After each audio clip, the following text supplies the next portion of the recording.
प्रभात सभी को। मेरा नाम दिशा करपटे है और आज हम गिल्लू नाम के गिलहरी की कहानी पढ़ेंगे जिसे महादेवी वर्मा ने लिखा है। एक दिन लेखिका अपने कमरे में बैठी थी और फिर उन्हें कौवों की ज़ोर सी आवाज़ सुनाई दी और फिर वह बगीचे में चली आई। आकर देखा तो एक गमले और दीवार की सीढ़ी में छुपे एक छोटे से जीव पर उनकी दृष्टि रुक गई। निकट जाकर देखा तो एक गिलहरी का छोटा सा बच्चा था जो संभवतः घोंसले से गिर पड़ा था और अब कौवे जिसमें सुलभ आहार खोज रहे थे। लेखिका उसे अपने घर ले गई और उसका उपचार किया। पहले उन्होंने उसे पेनिसिलिन की दवाई दी और फिर रुई की पतली बत्ती दूध में भिगोकर जैसे जैसे उसके नन्हे से मुंह पर लगाई पर मुंह खुल न सका और दूध की बूंदें दोनों ओर ढुलक गई। कई घंटों के उपचार के उपरांत उसके मुंह में एक बूंद पानी टपकाया जा सका। तीसरे दिन वह अच्छा और स्वस्थ हो गया और अपने नन्हे पंजों से लेखिका की उंगली पकड़कर अपनी नीली कांच के मोतियों जैसी आंखों से इधर उधर देखने लगा। लेखिका ने उसे पाल लिया और उसका नाम गिल्लू रख दिया। वह हमेशा लेखिका को परेशान करता।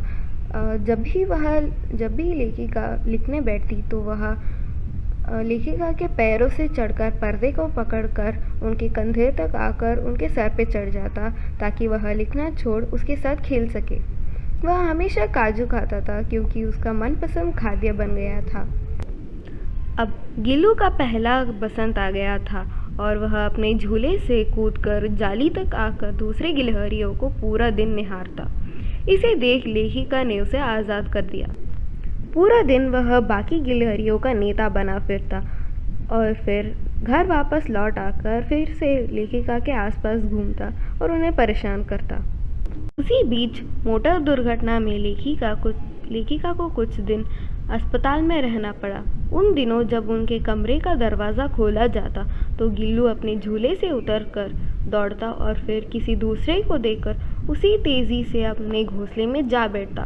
सब उसे काजू दे आते, परंतु अस्पताल से लौटकर जब लेखिका ने उसके झूले की सफाई की तो उसमें काजू भरे मिले, जिससे ज्ञात होता था कि वह उन दिनों अपने प्रिय खाद्य को भी कितना कम खाता था। लेखिका की अस्वस्थता में वह तकिए पर सिरहाने बैठकर अपने नन्हे नन्हे पंजों से उनके सिर और बालों को इतने हौले हौले से सहलाता रहता कि उसका हटना एक परिचारिका के हटने का समान था।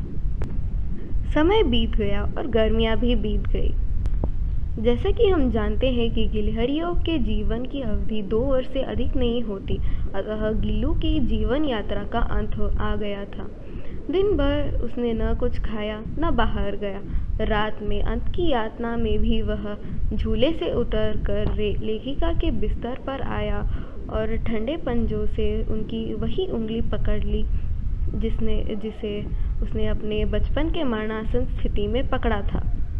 पंजे इतने ठंडे हो गए और इसीलिए लेखिका ने उसे उष्णता देने के लिए हीटर जलाया, पर लेकिन वह लेखिका के गोद में ही अगले जीवन में जागने के लिए हमेशा हमेशा के लिए सो गया।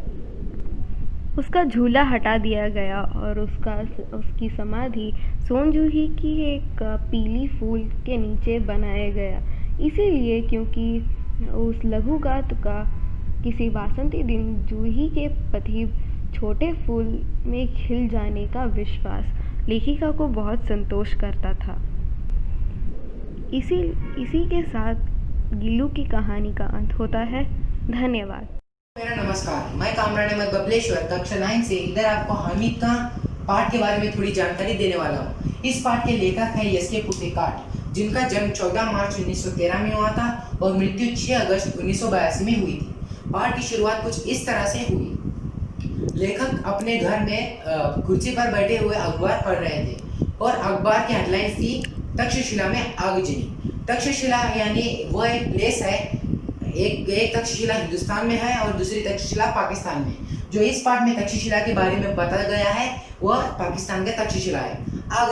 आगजनी यानी दंगे फसाद। जब इसमें लोगों को गुस्सा आता है तो वह दुकानों को अंगार लगा देते हैं।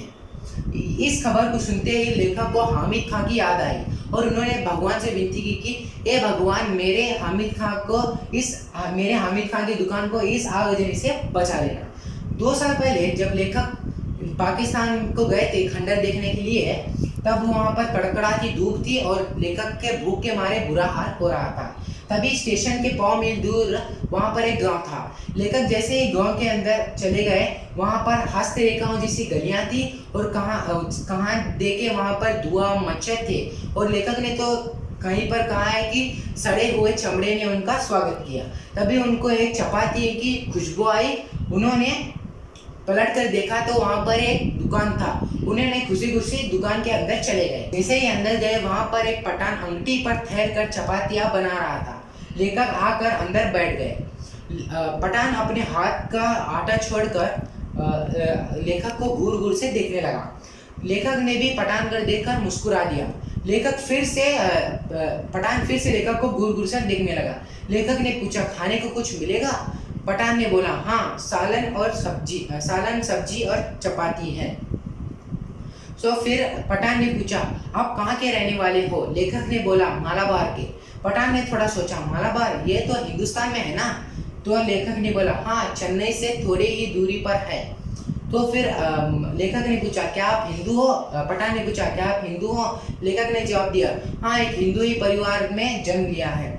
पठान ने फिर से पूछा, आप एक हिंदू होकर मुसलमानी होटल में खाना खाओगे? तो फिर लेखक ने जवाब दिया, क्यों नहीं, हमारे यहाँ तो अगर बढ़िया चाय और बढ़िया पुलाव खाना हो तो मुसलमानी होटल में ही जाना चाहते हैं। लेखक की बात पर विश्वास नहीं हो रहा था और लेखक ने बोला, हमारे हिंदुस्तान में हिंदू मुसलमान कोई ऐसा भेदभाव नहीं करते और दोनों ही भाईचारे से रहते हैं और दोनों के बीच में दंगे नहीं के बराबर होते हैं। और फिर पठान ने लेखक को बोला, आप 10 मिनट रुकिए, खाना अभी पक रहा है। तभी पठान ने एक आवाज़ दी, अब्दुल करके। एक छोरा दौड़ते हुए आया और हामिद खान ने उस छोकरे को थोड़ा कोई अलग भाषा में उसे एक आदेश दिया। तो वह दुकान के पिछवाड़े की तरफ दौड़ गया। तभी उसके बाद वह छोकरा दुकान के पीछे से एक चंगारी में चावल और साफ पानी लेकर आके रखा और हामिद खान भी उसके अंदर 4 चपाती रखी। लेखक ने भर पेट खाना खाया और एक डकाई मारकर अपने जेब में हाथ डालकर पठान से पूछा, कितने पैसे हुए? हामिद खान ने बोला, अरे नहीं, पैसे की कुछ ज़रूरत नहीं, आप हमारे मेहमान हो।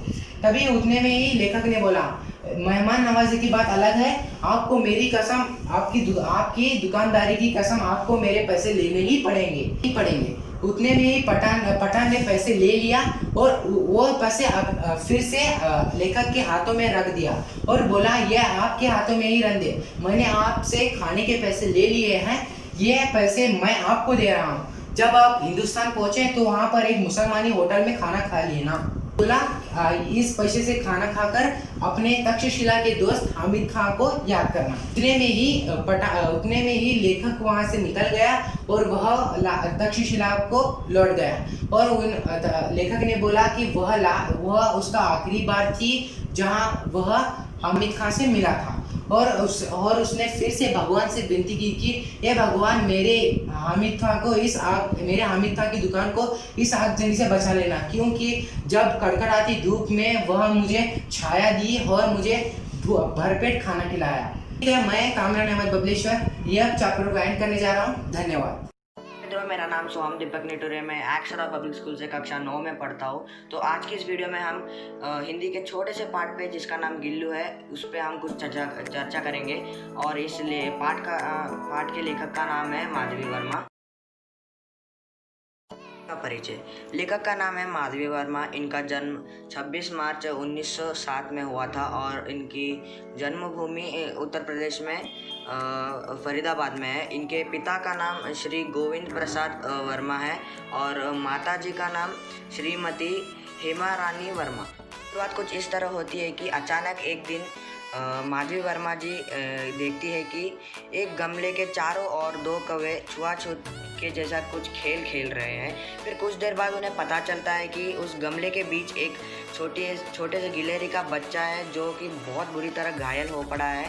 और उसके घायल होने का यह संभावना है कि शायद वो अपने घोंसले से नीचे गिर पड़ा हो।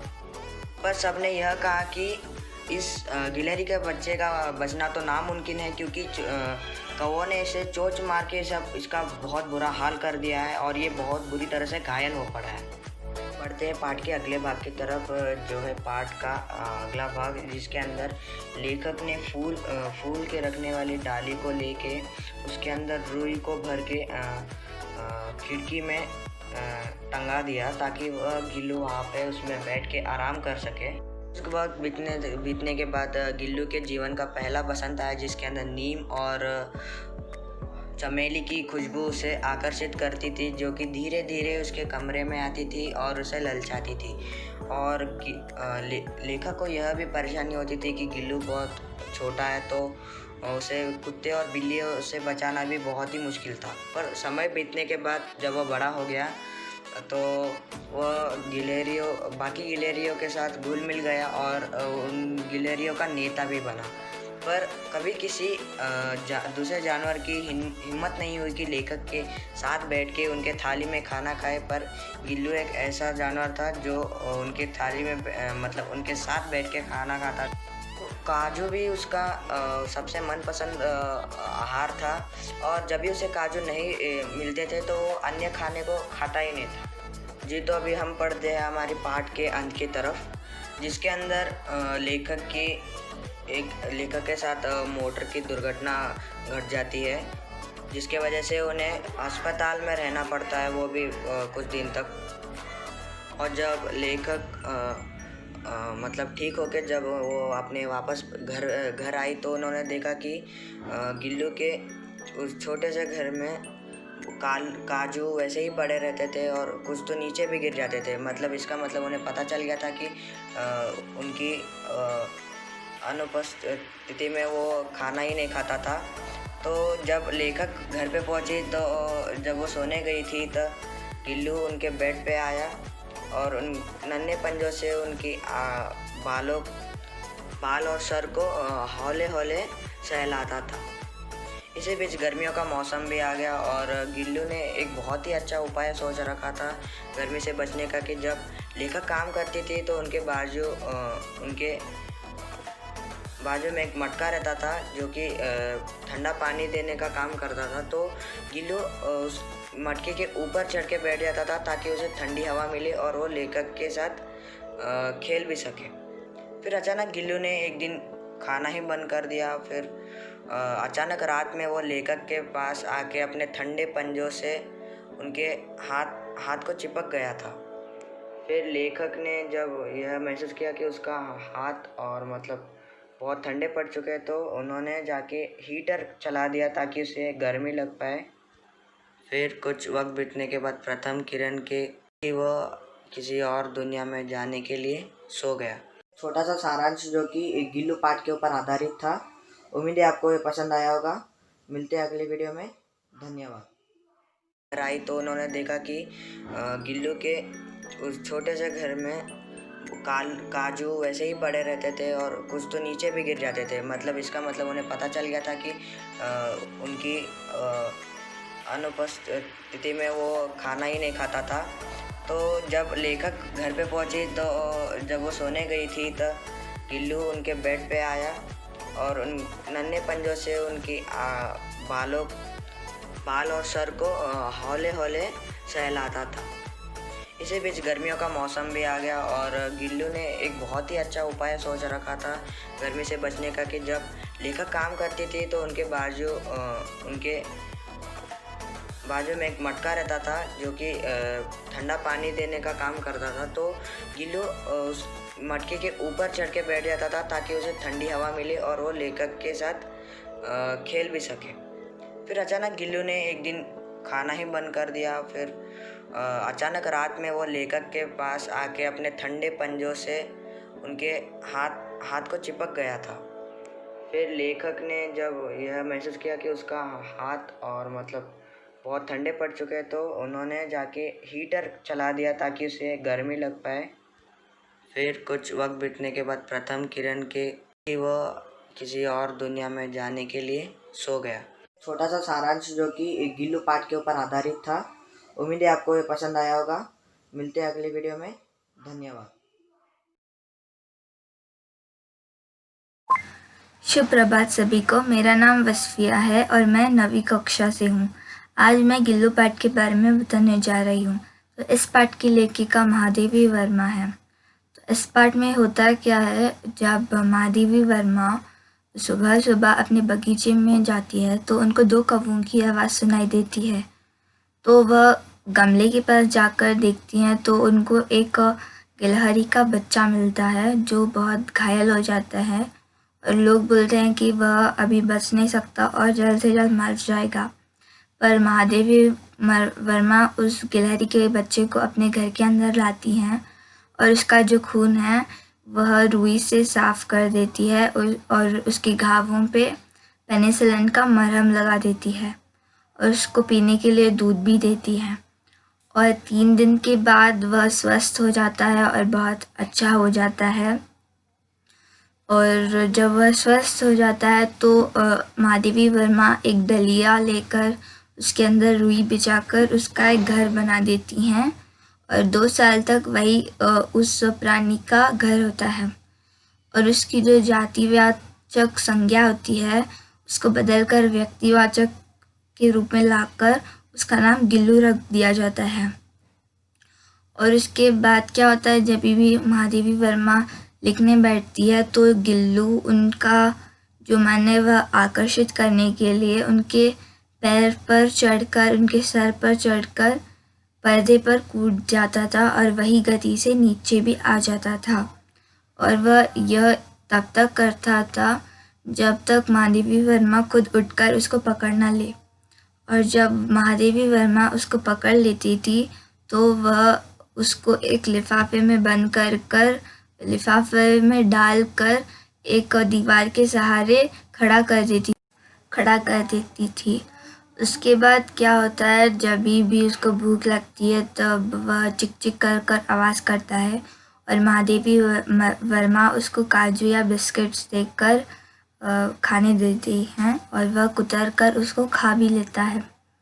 उसके बाद क्या होता है, गिल्लू के बसंत का पहला दिन आता है, गिल्लू का पहला बसंत आता है और जो सुगंध होती है फूल की वह महादेवी वर्मा के कमरे के अंदर आती है हौले हौले। और बाहर की जो गिलहरियाँ होती है वह भी खिड़की के सहारे गिल्लू को देखती हैं। तो महादेवी वर्मा क्या करती हैं, जो खिड़की का एक कोना होता है उसके मार्ग से गिल्लू को बाहर जाने देती हैं और गिल्लू जब बाहर चला जाता है तब वह सचमुच की आज़ादी पा लेता है। और इसके बाद क्या होता है, जब भी वह बाहर जाती हैं तो गिल्लू भी उनके साथ बाहर जाता है खिड़की के सहारे से। और जब भी वह 4 बजे वापस आ जाती थी तो गिल्लू भी खिड़की के मार्ग से अंदर आ जाता था। और इसके बाद महादेवी वर्मा बताती है कि गिल्लू एक ऐसा प्राणी था उनका, ऐसा जीव था उनका जो उनके साथ ही उनके थाली में खाता था और कोई ऐसा पशु पक्षी उतना लगाव से नहीं रहता था जैसा गिल्लू था। तो वह वही बताती हैं। उसके बाद एक दिन महादेवी वर्मा का एक्सीडेंट हो जाता है और वह अस्पताल में रहती हैं। तो उस वक्त गिल्लू को खाना देने के लिए बहुत सारे लोग आते थे घर पे और उसको काजू देकर चले जाते थे। और जब महादेवी वर्मा वापस आ जाती थी अस्पताल से, जब आ गई थी तब वह देखती हैं उसके झूले में कि वह अपना प्रिय खाना उस वक्त बहुत ही कम खाता था और काजू भी वैसे ही उस झूली में पड़े होते हैं। उसके बाद महादेवी वर्मा यह कहती हैं कि जो गिल्लू का जो अंतिम वक्त आ गया था और एक रात जब वह उठकर महादेवी वर्मा के पास आ गया था तब उनकी जो उंगलियां वह पकड़ा हुआ था तब उसके हाथ बहुत ही ठंडे थे, इसलिए महादेवी वर्मा ने हीटर भी चलाया पर कुछ इफ़ेक्ट हुआ नहीं उसको। तो वह उनको पता चल जाता है तभी कि उसका अंतिम वक्त आ जाता है, तो वह उनकी उंगलियां पकड़े हुए वहीं पर एक दूसरे जीवन में चला जाता है और मर जाता है। तो महादेवी वर्मा यही बताती हैं कि जब भी वह अपने गार्डन में जाती है, बगीचे में जाती है, तब वह सोनजूही का जो लता जो होती है उसको ही देखती है, उसी को देखती हैं। उनको लगता है कि जब वह फूल खिलेगा, जब वह कली आएगी, तब वह गिल्लू ही होगा जो ऊपर आकर महादेवी वर्मा को आकर्षित करना चाहता था। तो यही था पाठ। धन्यवाद।